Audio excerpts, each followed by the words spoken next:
Гаис Якуб Мурат Давидович родился в Нижней Тверде 1931 года, 15 мая. Окончил Кабардино-Балкарский государственный университет по профессии русского языка, литературы и истории. После университета, значит, работал директором, учителем, завучем Нижнетвердинской строительной школы. Я хорошо знаю Нижнюю Тверду. Это одно из древнейших поселений на Северном Кавказе. Она возникла примерно в третьем тысячелетии до нашей эры. В медно-бронзовый каменный век примерно. Тогда уже расцветала культура. Об этом свидетельствуют артефакты, которые очень их много на территории Нижней Тверды. Нижняя Тверда одно время была центром отдельного ханства аланского. Есть одна личность, которая известна, которая это женщина Центе. Она примерно правила в XI веке новой эры.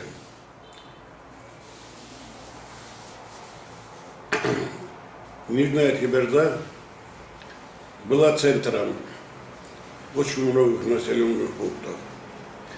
Геляч, городище, Джалавла, городище, Амгата, городище. Вокруг, значит, Нижней Тверды были несколько городищ и населенных пунктов. Вот сам там покрыт лесами сейчас. Было время, значит, там вообще лесов не было, до того было густое население, что это вся территория была обжита населением. Так, аланы последние, значит, которые фигурируются там, аланы, вот, Центы, это царица, она была аланская.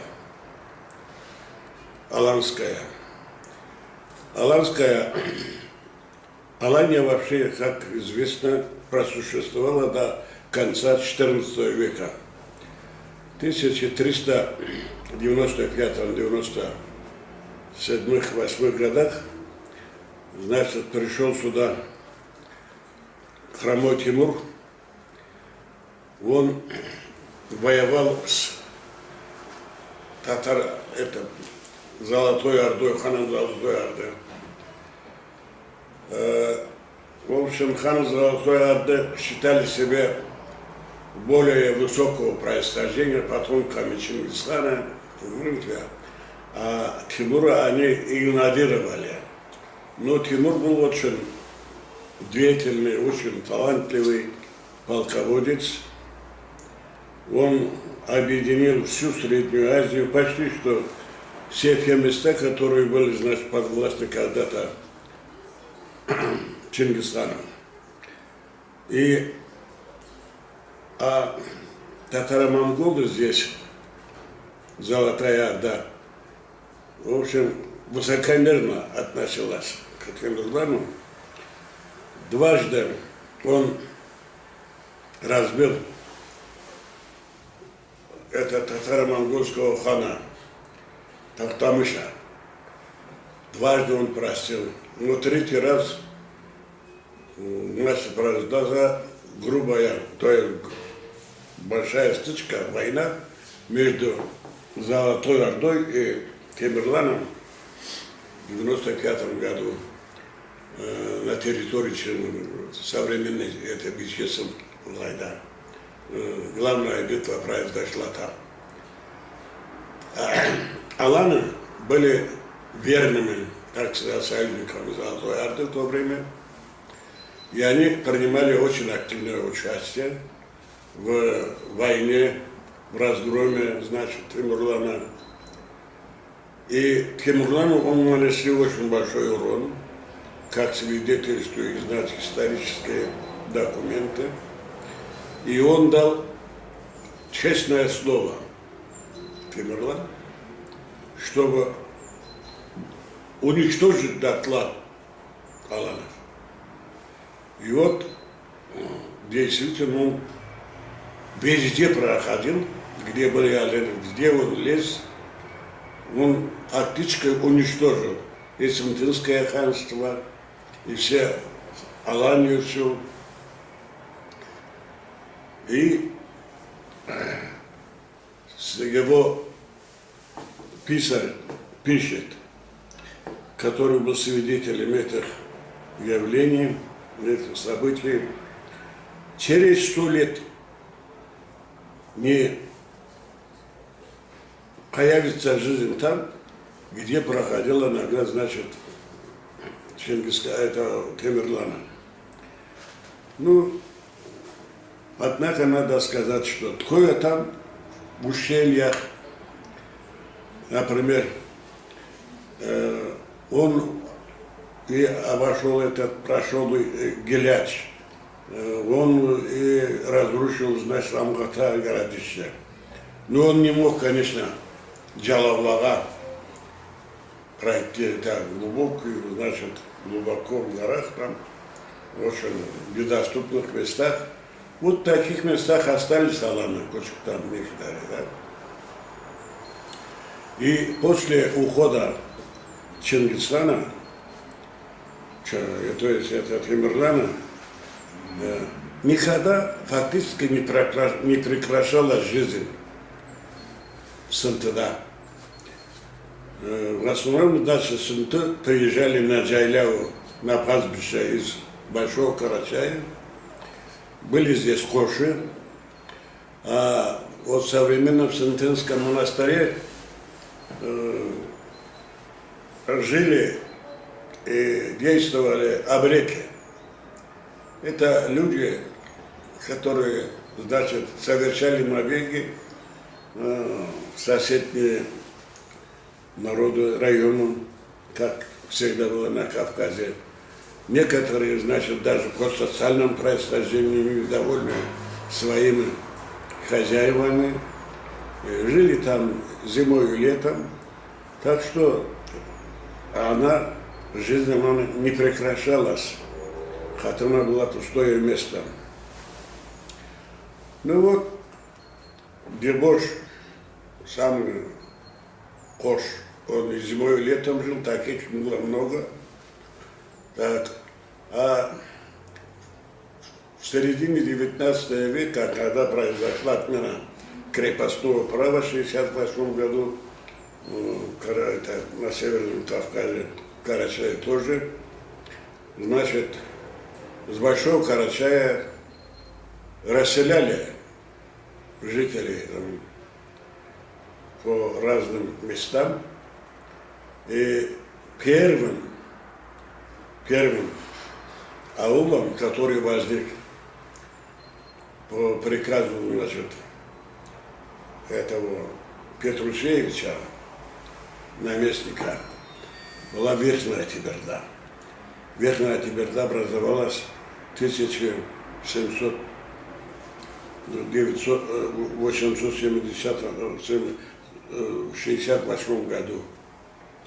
А через 2 года, значит, получил право организовать аул Хатуев.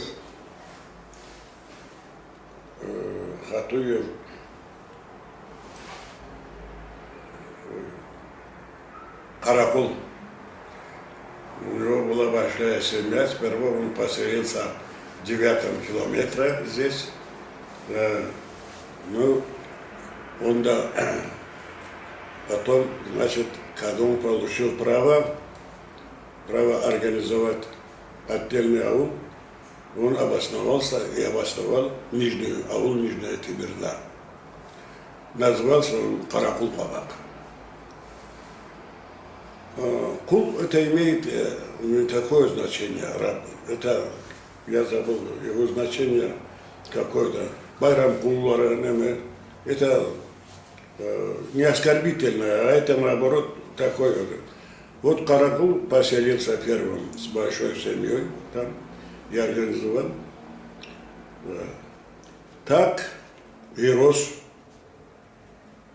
наш аул, Нижняя Тиберда. К началу войны, Великой Отечественной войны, здесь примерно было 500 дворов.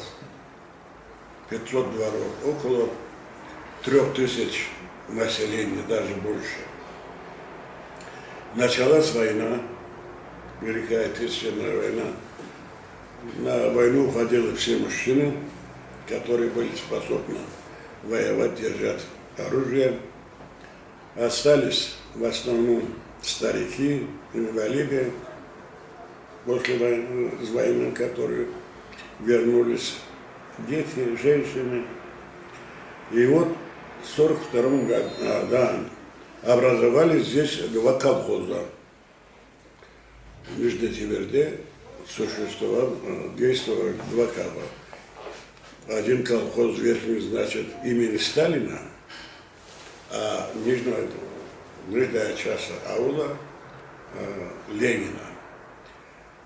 Земли были здесь, где сажали картофель, очень мало было вокруг этого земель. Земли в основном имели при Резках, в современном Прикубанском районе.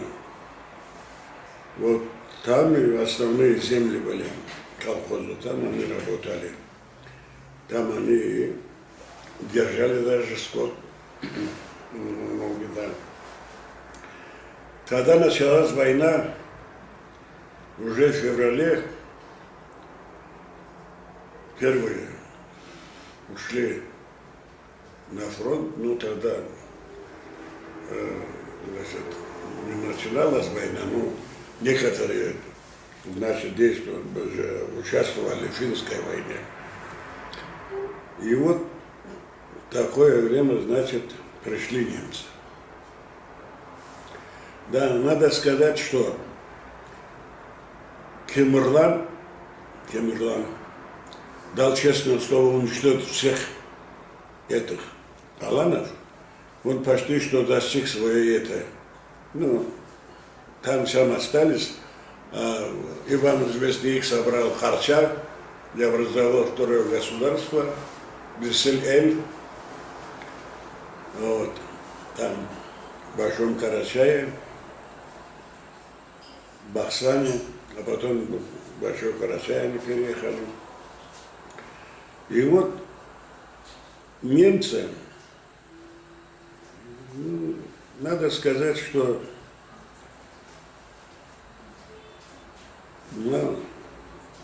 от их рук никто не пострадал. Они относились довольно культурно к нам, но говорили, что есть особый приказ Гитлера о том, чтобы не обижать горцев. То ли они боялись, значит, горцев, то ли не знаю. Ну, в нашем селе, значит, никто от рук немцев не пострадал, как в других селах. Вот. Ну, они ушли 12 января 1943 года. Так, сразу во время немцев нашлись такие, которые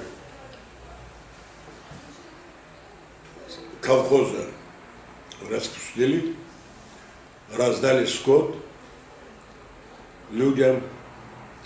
Но когда немцы ушли, надо прямо сказать, что сразу же роздан вот этот скот, все за короткое время собрали, снова начали действовать, значит, колхозы. Это два колхоза. Так жили, значит, до 2 ноября 1903 года. Одни женщины, дети, глубокие старики в основном. Свои огороды копали, кола под Кангладым, не было даже тягловой силы. Все очень было трудно. Я сам 12-летним мальчиком копал огород вместе с матерью. И все вот так жили. Ну, в 1943 году, 2 ноября, рано утром, я должен был выгнать на пастбище скот. Постучали в двери, значит, 2 солдата, офицер, и сказали, что мы выселяем вас дотла, никого не оставляем, всех карачайцев высылаем. Значит, провели, наш офицер провел обыск. Очень строго он. И дошло дело до сундука. Сундук закрытый был в замок. Бабушка искала, хотел он, значит, даже разбит сундук, открыт это, штыком, но ключи нашлись, и он открыл сундук, и наверху 3 фотокарточки моего деда и бабушки, 3 сына, ушедшие на войну. Вот я, когда он увидел их, у него совсем отношение стало совершенно другое. Даже, я помню, он прослезился. Вот этот офицер прослезился, да точно. И он даже начал помогать. Ведь моему дедушке тогда было 96 лет, а бабушке 80 лет. Мне 12 лет, понимаешь? Что мы могли? Он приказал, значит, чтобы кукурузу качаны взять из чердака. Солдаты рушили там эту кукурузу. И примерно 4 пуда, 5 пудов. Вот они, значит, нам азыка, они помогли. Мы не могли бы. Мы взяли 4 одеяла и 4 подушки. Даже матрасов не было. Бабушка говорила, она темная была. Ведь оттуда идет все. Мы там найдем матраса. А пока на дорогу вот это нам хватит, значит, 4 одеяла и 4 подушки. Она даже не знала, что это деньги стоит, что им даром никто не даст там. Она такая темная женщина, понимаешь, старушка. И моя мать, их дочь, стариков, в то время находилась в Прирезках. Она работала в колхозе. Вот мы втроем. И спасибо этому, значит, офицеру, даже, я же говорю, не только, значит, он обеспечил нас кукурузой там, 4-5 пудов там. Но даже у матери была машина Зингер. Не хотела взять бабушка. Он насильно, прямо в кюрге, он сам сунул туда. И сразу же, тот же день, примерно через 2-3 часа, мы оказались на колхозном дворе, колхоза Ленина. Все вот туда собрали, ночевали там примерно одну ночь. А 3-го с туда вечера подъехали, погрузили нас и до свидания, Сунте, Боягуд. Что интересно, чувствовали, говорят, что у животных ума нету. По-моему, есть у них. До того, значит, собаки лаяли, плакали, бежали за нами. Мало этого, коровы мычали. Прямо это был своего рода какой-то ад. Люди плакали. Вот. Дети плакали, все взрослые это плакали. Нас посадили, привезли, значит, на современную территорию этого Усть-Джулеты. Там тоже мы переночевали одну ночь, я помню. Посадили в скотские вагоны, на холодные. И вот в этих вагонах мы поехали в Среднюю Азию, помню. 23 суток мы были на дороге, 23 суток.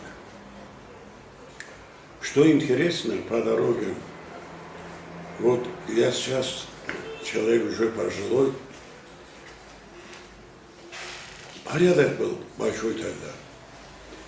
2 раза обязательно нам вот, по дороге давали, значит, пищу.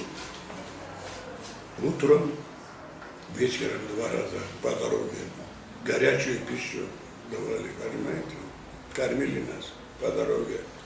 Но свои тоже были мало-мало там горшинства. Так, нас, я сейчас помню, мы приехали в Ташкент, потом я понял, нас тогда, значит, погнали в баню, от вщей и так далее, очистили. И я говорю, что порядок был такой, очень строгий порядок был. Да. И по разным местам расселили нас. Мы попали в большое русское село Беловодск. Это Аксу по-киргизски, Кыргызской ССР. Вот там мы поселились. Первые 2 года это были страшные годы. Голод, холод, вщи, тиф, болезни. Дети умирали, а которые, значит, живые ходили, одни кости, как они даже ходили по земле, я даже хозмыкер утро, я помню, страшно меня держит. Ну, в 45 году посадили мы огороды каким-то образом, еле-еле, значит, а уже мы работали тогда в колхозе там, а кто работал в колхозе, значит, давали баланду, пляму рабочий, который работал 1 раз. Вот. Многие жили даже не 1 раз, вот этот пляму поедят. Это была единственная пища, кому как. Ну, мы собрали урожай в 1945 году, уже голод прошел. Я 4-летним мальчиком в 1944 году, какой 4-летний, в 4 году, в 1944 году работал в колхозе, был сапманом, сапманчиком. Это значит, ну понятно, сапман это ойла, козула, барашки, это, вот. Отбивали там 100 овец, 160 ягнят. Я пас, таких 2 сапмана я дал в 1944 году, в 1945 году тоже, когда я уже пас 2-й сапан свой, и на этих, на конях молодые ребята, русские в основном, с красным знаменем, значит, с криком «Победа! Победа!» Нам 9 мая объявили победу о том, что закончилась война. Так мы обстроились в основном в 1957 году. Все имели дома, дворы, огороды и так далее. Начали жить хорошо. Но тоска по родине никогда не бросала никого. Всегда говорили, значит, когда мы вернемся на родину. Когда два карачаевца встретят друг друга, один спрашивал другого, когда мы возвратимся на родину. Это первый вопрос, понимаешь ли. Тоска по родине угнетала людей. Никогда не могли они так обжиться, спокойно жить, работать. Там, вот, тоска по родине всегда была при них. И вот я окончил там 10 класс в русской школе. Поступил, значит, в Волжский государственный педагогический институт на историко-филологический факультет, на отделение этого русского языка и литературы. А потом нам добавили еще историю. Ну, когда первый курс закончил, уже началась, значит, тема, что 20-й съезд прошел, нас, значит, возвратят, слух прошел об этом, и мы встали, как говорится, ждали, как уехать, как бы скорее. И во Фрунзе образовалась комиссия специальная, Бахсанов, там Алиев, Ракай, Акбаев, Магомед, ну и известные там, которые, значит, занимались переселением народа на родину. Среди них был мой учитель Алиев Умар Баблашевич. Даже, можно сказать, он был идейным руководителем этой комиссии.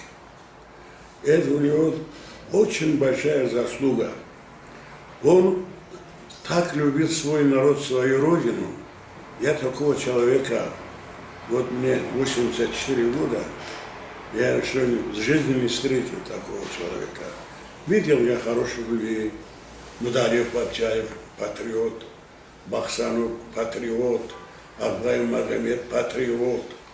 Много таких людей, которые, значит, думали о своем народе. Но так болеть, как болел Алиев Умар Баблашевич, я еще человека не встретил, и, конечно, больше не встречу. Он мне написал письмо из Фрунзе, город Ош, где я учился. Мы были знакомы. Мурат и говорит, на тебя такая обязанность. Значит, поручаем тебе, чтобы ты переписывался со всеми студентами Средней Азии и Казахстана, чтобы они переводились в северокавказские вузы, чтобы они не были причиной остаться, значит, семьям державным, чтобы не были они предлогом, чтобы задержать своих семей. Пока, говорит, дверь открыта, она может и закрыться, говорит. Надо, чтобы они все переводились без того, что вот, говорит, мы тебе поручаем это, вот эта комиссия, поручаем, и ты переписывайся с этими студентами, и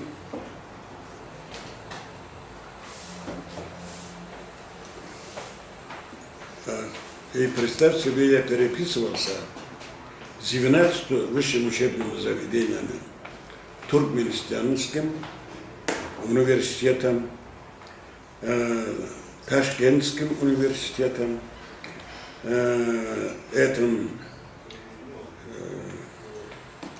со многими,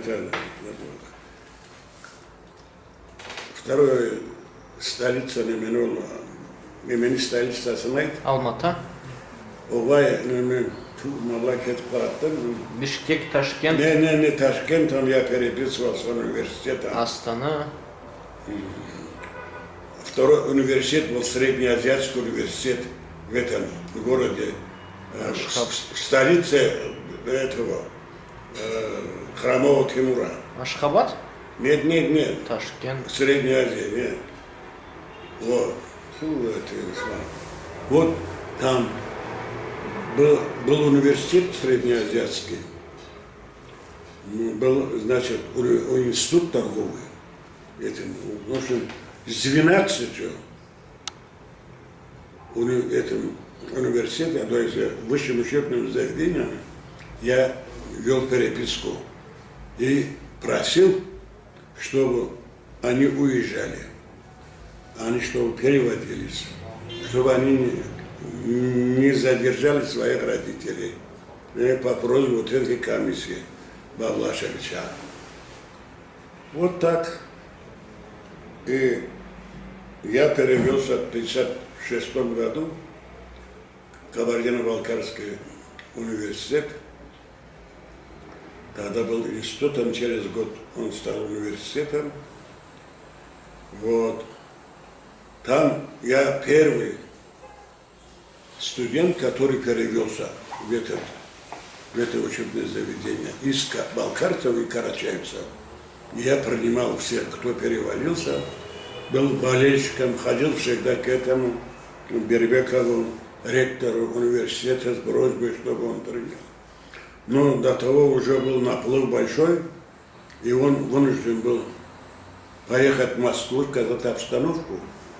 И в Москве, значит, разрешили ему принимать переселенцев, студентов в любом количестве, чтобы вот так.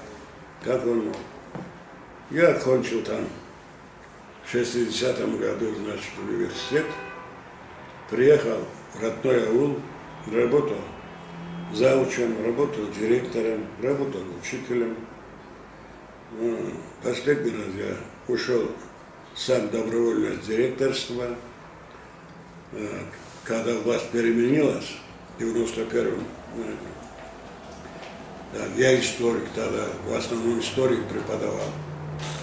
Боялся, дети будут знать, вчера вы говорили одно, брат Тагирович, поэтому я ушел даже на 3 года раньше на выставку ушел.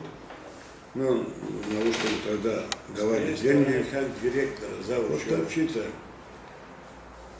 Грубостью такой, значит, чтобы оздобленностью. Я очень люблю детей.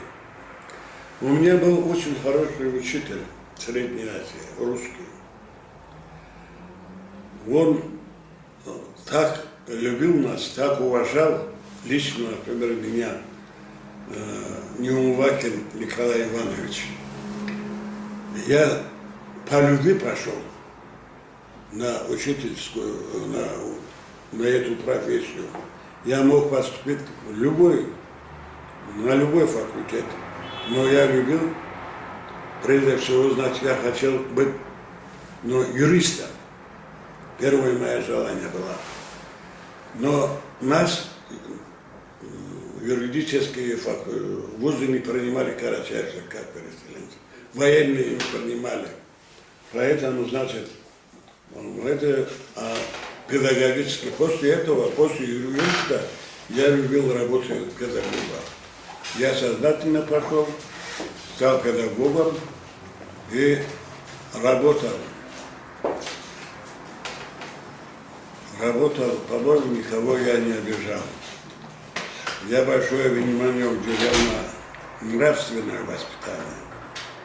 У нас у карачаевцев очень глубокие корни. Мы очень древний народ, хотя мы сейчас маленькие. Очень древний. Об этом свидетельствует даже наш эпос. Карачаево-Балкарский эпос. Свидетельствует, кто мы такие. Даже это только, если взять во внимание, мы очень древний народ. Очень у нас большие возможности. Значит, преподнести молодежи примеры положительные с нашего народа, с нашей истории, понимаешь ты? Чтобы они воспитывались настоящими мужчинами. Я всю жизнь старался об этом. Прививать им патриотизм. Самое главное, любить свой народ. Любить свое умение. Вы представьте себе, я вот 14 лет прожил в Средней Азии. Никогда я не видел во сне, это мои лучшие годы студенческие там. Я никогда не видел во сне те места, где в Средней Азии, где я жил, где я проходил, где я бывал. Я все время мне снились сны о Кавказе, понимаешь? Только тоска и вот ноет сердце, я вот это старался прививать, что такое Родина, что без Родины человек не человек. Ну, сейчас есть положительные сдвиги нашей молодежи. Они начинают смотреть корень народа, корень религии. Многие, значит, на правильном пути, но не есть некоторые, значит, которые по-своему понимают и немножко не так получается, как бы надо. Наш народ самый воинственный. Это Алан были самым воинственным народом. Они оставили огромный след. Мы дети Аланов. Мы остаток Аланов. И представьте себе, что мы это нет-нет-да и показываем. Доказываем о том, что мы наследники этого большого народа, славного народа.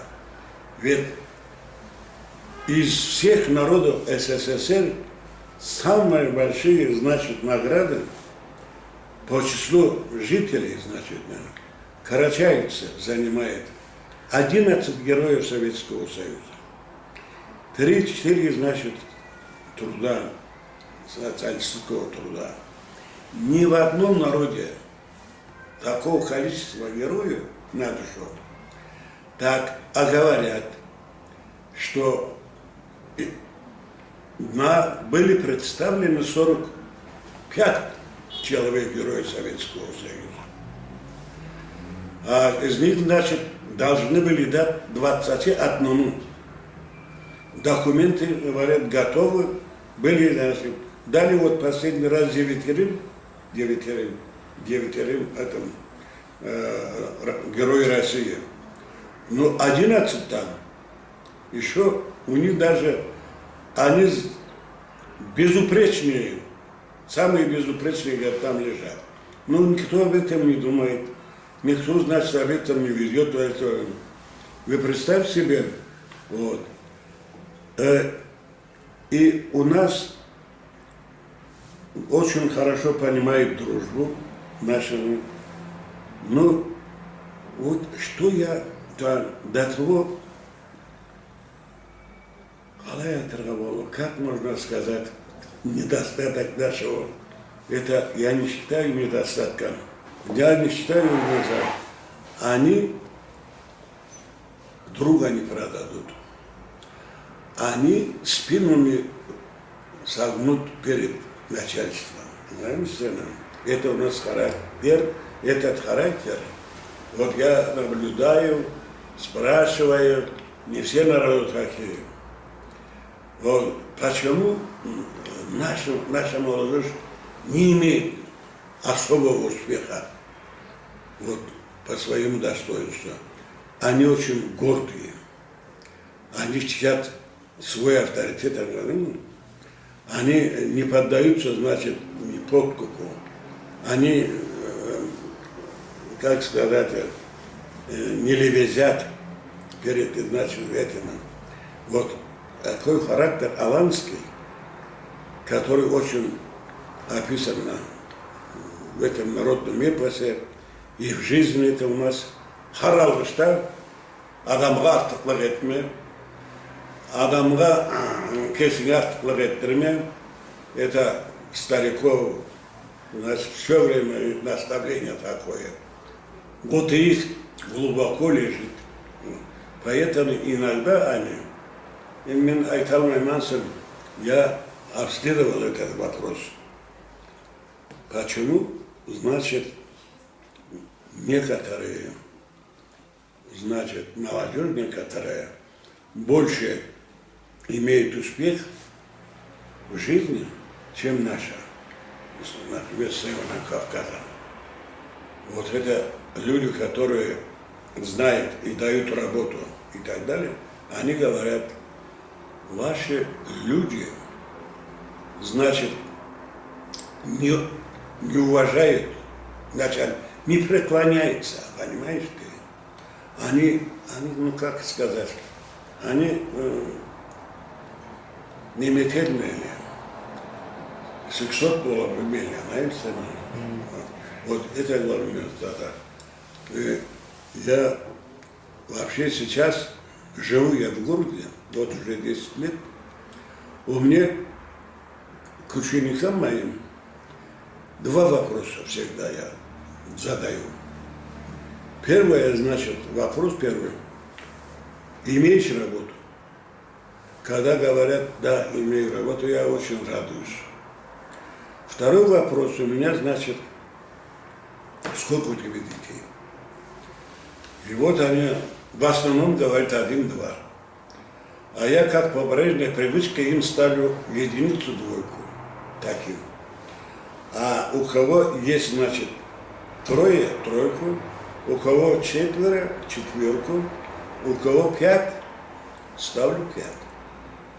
Вот я им говорю, тебе 5. И представьте себе, дорогой мой, очень мало людей с 4, 5, очень мало. Это меня очень скорбит, очень прямо озабочит. Ну как это можно? Как это можно, понимаешь? Есть такие, которые даже не выходят замуж, не женятся. Так, становится, значит, в зависимости от водки, в зависимости от наркотиков, такие. Это раньше особенно. Сейчас немножко это начинает употребляться, я думаю. Но наша беда в том, что мы пошли по европейскому пути. То есть мы боимся детей, кормить их, воспитать их. А это главная задача человека на земле – оставить свое потомство. Это у всех живых существ главная задача – оставить свое потомство. В этом отношении я не могу гордиться нашим народом. Например, чеченцы в этом отношении молодцы. Они, значит, имеют 4-5 детей и так далее. Вот единственное, вот чеченцев и ингушей знаю, что у них прирост большой. У нас в этом отношении прямо караул. Ведь представьте, для чего знать это европейские страны. В чем их беда? Из этого переселенцы, они же арабы и так далее, другие, да, они некоторые против принимать их. Но куда они денутся? Ведь рабочей силы-то у них нету. И в скором времени, если мы будем так вести себя, в нашей стране тоже начнутся иммигранты приезжать сюда. Вот это беспокоит больше всего. Всегда я, когда встречаю, говорю, вот то, что сейчас говорю, значит, твое назначение быть отцом, быть матерью. Это высшее достижение человека, высшее назначение человека. быть отцом. Быть ребенком хорошо. Дети, твой отец это балуют, радуются. Быть, значит, мальчиком это тоже хорошо. Большое внимание родителей. Быть, значит, юношей, это тоже хорошо. Любовь, танц, дружба, но все это хорошо, все это надо уметь достигать свое назначение, предназначение надо именно выполнять как надо.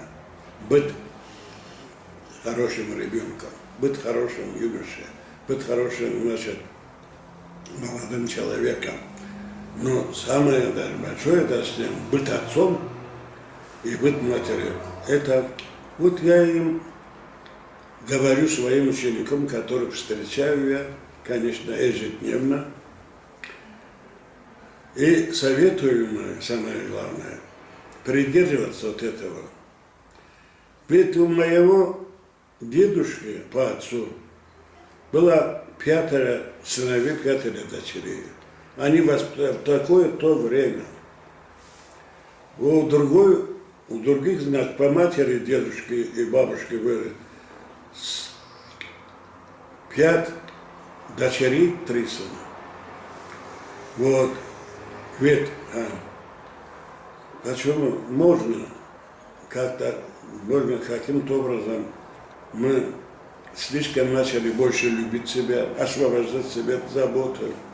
От этого это меня волнует. Это я говорю всегда молодежи, всегда прошу, чтобы они стали отцом и детьми. Самое главное, моя просьба, конечно, получить образование. И притом образование получить одно и сознательным, культурным человеком тоже. Это тоже. Есть такие люди с высшим образованием, хорошей жизнью, которые вообще не думают вообще иногда о народе, о соседях и так далее. Думают о себе. Так, только их интересует личная жизнь, а карачайцы так не жили, аланы так не жили. Всегда не заботились друг о друге, всегда помогали друг другу.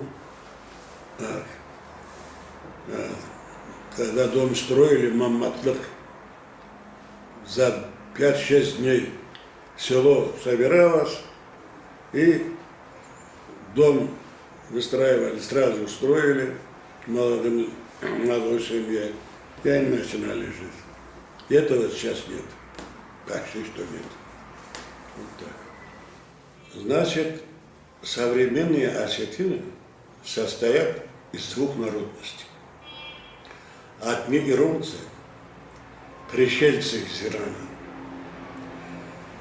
Значит, когда в 1972-1973 году была Палестинская война, там жили евреи. Римская империя уничтожила в этой войне, и евреи расползлись по всему миру, оттуда, с Палестины. После Великой Палестинской войны, вот они ушли, кто, значит, на восток, кто на запад. Расселились, значит, они во все государства, как цыгане. Они пошли, остались без родины, без отечества. И вот часть таких евреев дошли до Ирана. И они жили в Иране 400 лет, даже больше, 400 лет. И в 526, 7, 8 годах в Иране произошла засуха. Подряд 3 года не было этого. урожая. Начался голод. Начались, значит, волнения в шахтах. И вот первым заместителем, министром шаха был Коздак, иранец, то есть вот этот еврей, осетин, еврей, Иран. Вот. Они приняли, значит, язык, естественно, за 500-600 лет. Они, значит, жили там. И вот Коздак, я шаха забыл имя сейчас, да?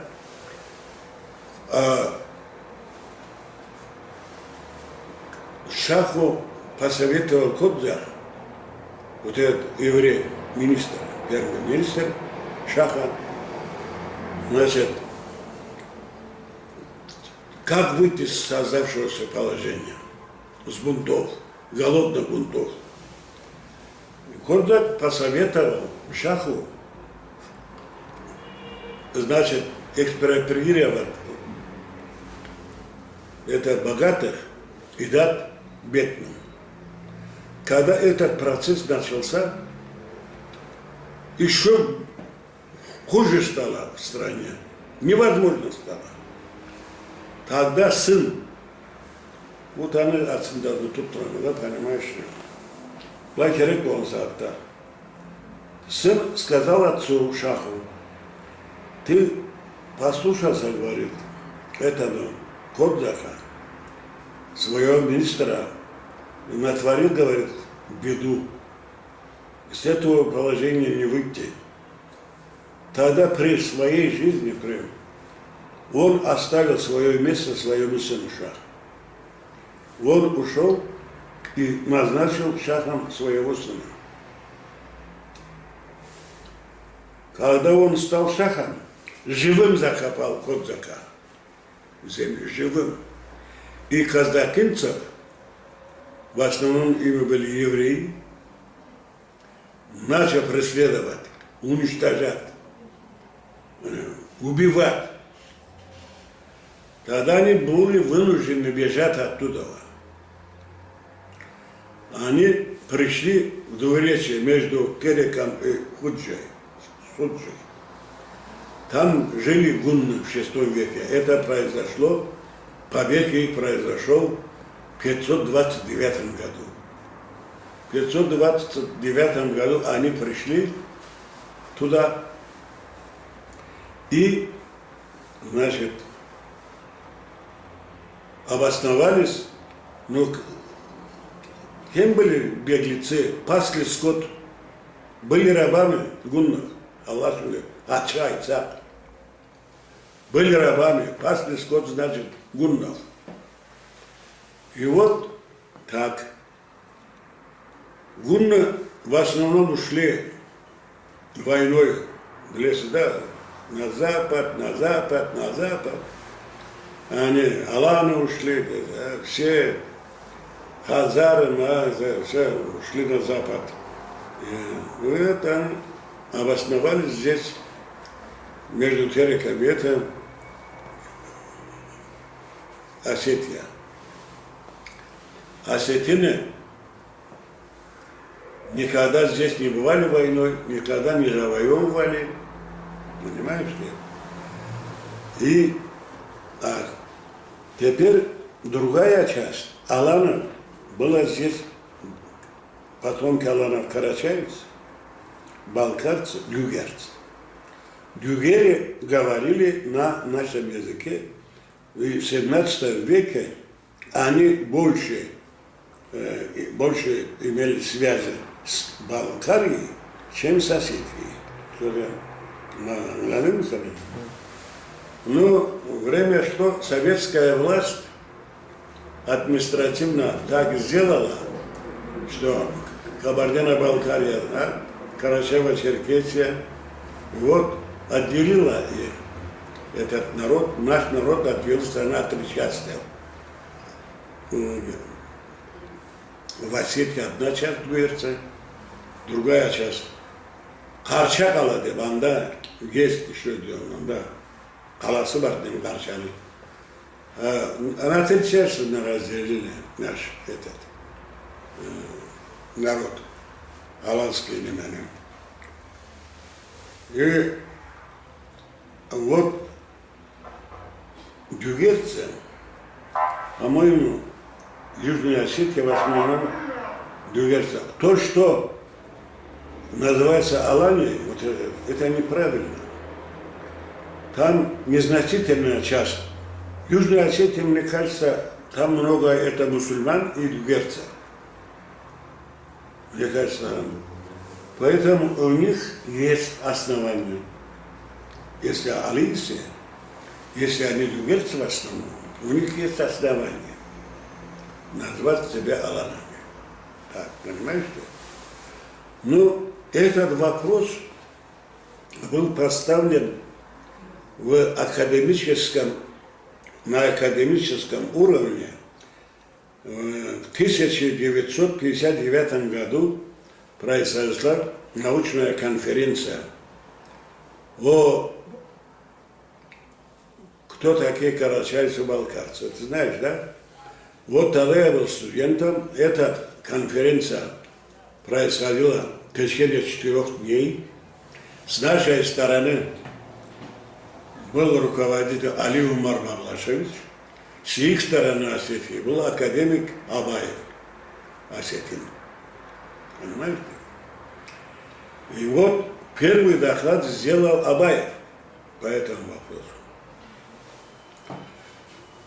И закончил себе, что он доказывал, в кавычках, в общем, что будто бы осетин является единственным потомками аланов. На следующий день выступил Али Умар Мамлашевич своим докладом. И он доказал о том, что действительными аланами потомками являются карачаевцы и балкарцы. Много на это было доказательства для этого. Само слово «Алан». От слова «Алан» горный барс. У нас тотемное животное Алан. Второе доказательство. Все реки, озера, горы, местности на аланском языке, не на осетинском, даже в самой Осетии больше аланских названий, хотя они живут более 1000 лет, 1500 лет, аланских названий больше, чем осетинских. Куру аланского термина на территории Кабардино-Балкарии и Карачая 12,5 тысяч. Это книга имени Сапар, как фамилия зовут? Хапаев. Хапаева. А его продолжение есть русский историк, который все названия, в основном рек, гор, возвышенности и так далее, до Ипатовского района, то есть до середины Ставропольского края, аланские, карачаевские названия. Я этот вопрос обследовал, и вот я, старик, не могу, ненавижу наших стариков, то есть историков. Очень много хороших работ появилось исторических. Это Мизиев,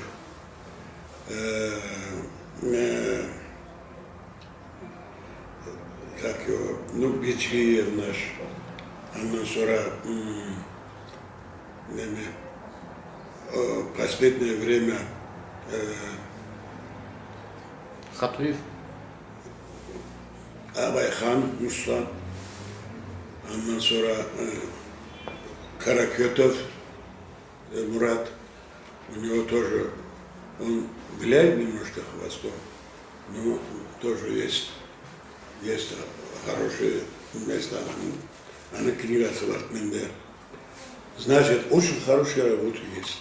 Но ты иди в среднюю школу, Карачаевскую, и скажи, когда, с каких пор живут Карачаи на севере. Никто, даже ни один учитель правильно не ответит.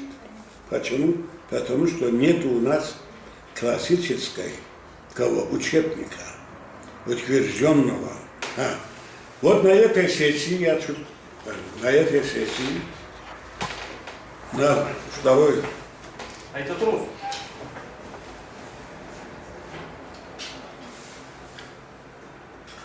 Алиев Умар Барлашевич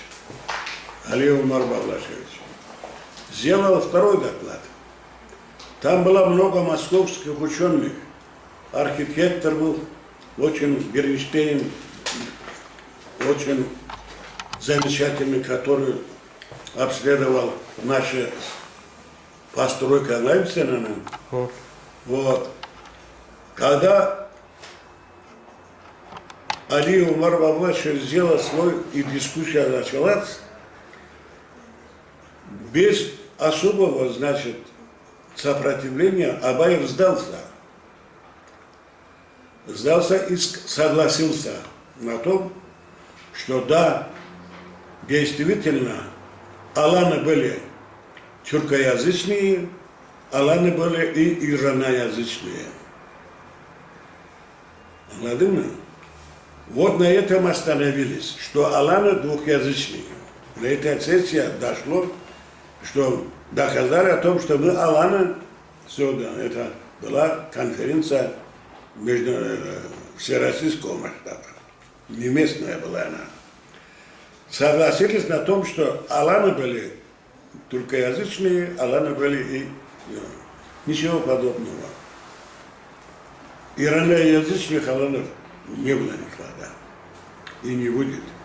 Сейчас их историки, свои историки, осетины, свои историки, доказывают то, что говорит Гумилев, историк, что они евреи, бежавшие из Палестины на Иран берег. Вот. Уже свои историки начинают признавать, что осетины это не аланы. Аланы у них, да, дюгерцы. Дюгерле. Вот это точно. И этот, я обследовал вопрос на масштабе, значит, немножко. Аланы делились на многочисленные племена. Аланы были дюгеры, аланы были балкарцы, аланы были карачаевцы, аланы были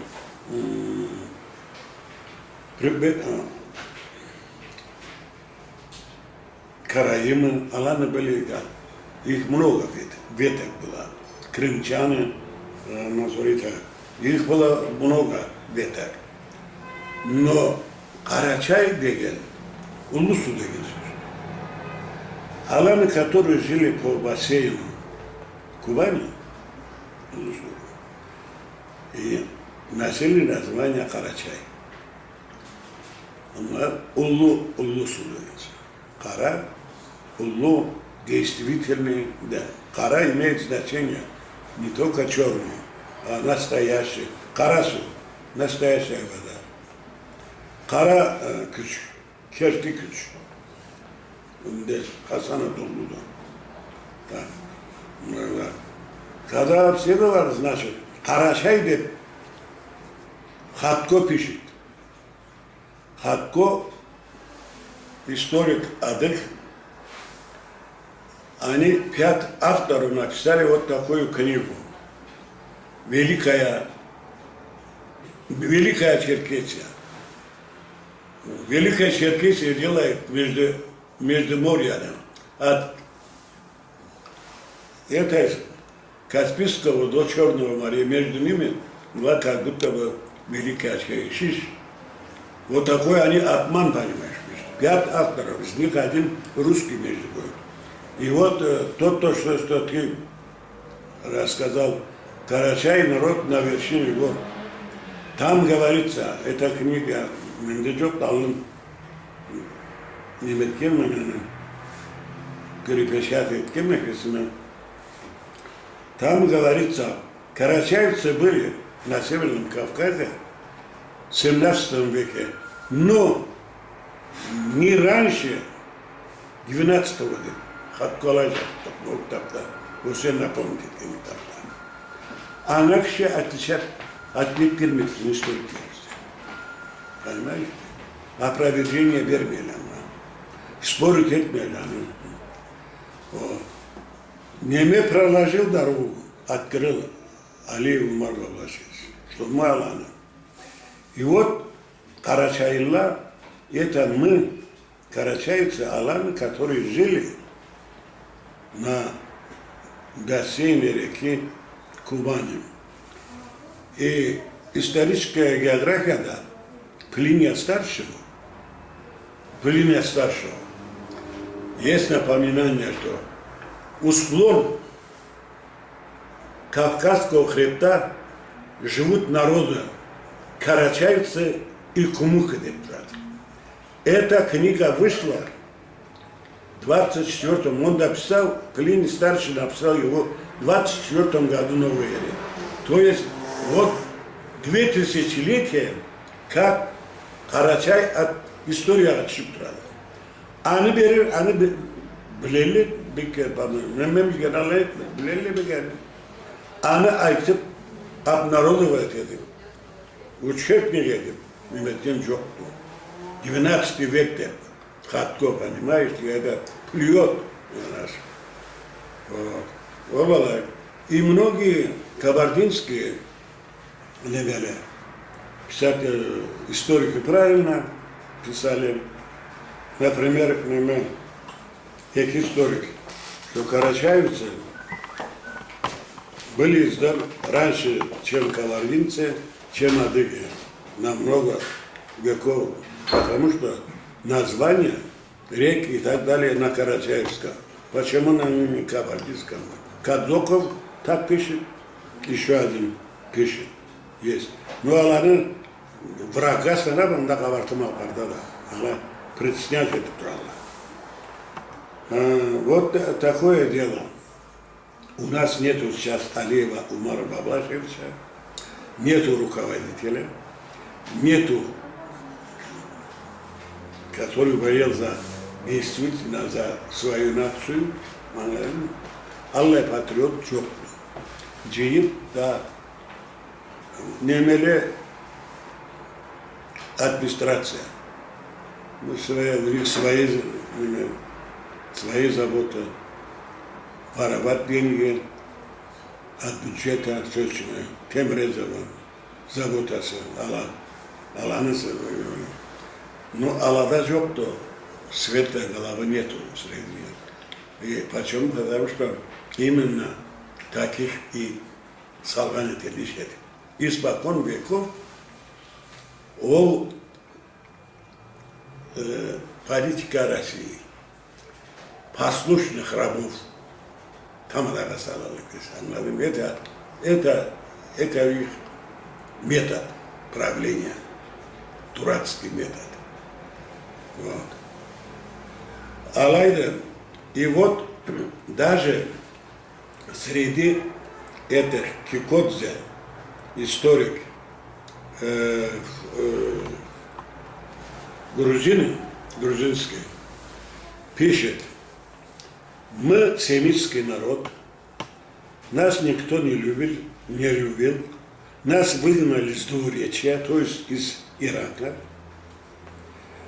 Спасибо Алланам, они нас приняли, дали нам Колхидскую долину, обучили нас военному делу, обучили своим, значит, обычаям этим, кто мог формулу за Аллана. А недавно Саакашвили, когда был здесь президентом, он претендовал на Карачаевский район. А на Брестург ответ перемен. Вол, ты что, куда? Даже не только Северный Кавказ. На Северном Кавказе ноги никогда не было грузин. Даже за Кавказе Была Глори, значит, Алана. Alanskam, anladın mı? Anaca nimetip yetkin yoktu. Örgü götürüp, da alaya meselip, Центр департамент тергел Люсо, табалу вопросну, куда ты свезешь Саакашвили?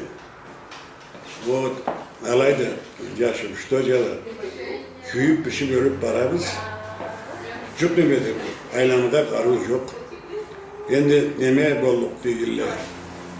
Kongres, Karachayevska Naroda, neme ziyaretti. Dök. Kadı kalkıyor biliyor musun? Kazbek Nur'undan salvala. Kongres, Karachayevska Naroda'nı bartırıkta ol. Meren açıp, хотя бы ölüp kettin şimdi proje bana yakın. Немeni. История. Ни один, ни взрослый, ни молодой, никто нашей истории никто не знает. А diğerleri de, nemileri de историяları bulmayın adamlar. Adıgler. Понимаешь? Ложная история про, ложная история про. Bizni bizni alaturallah.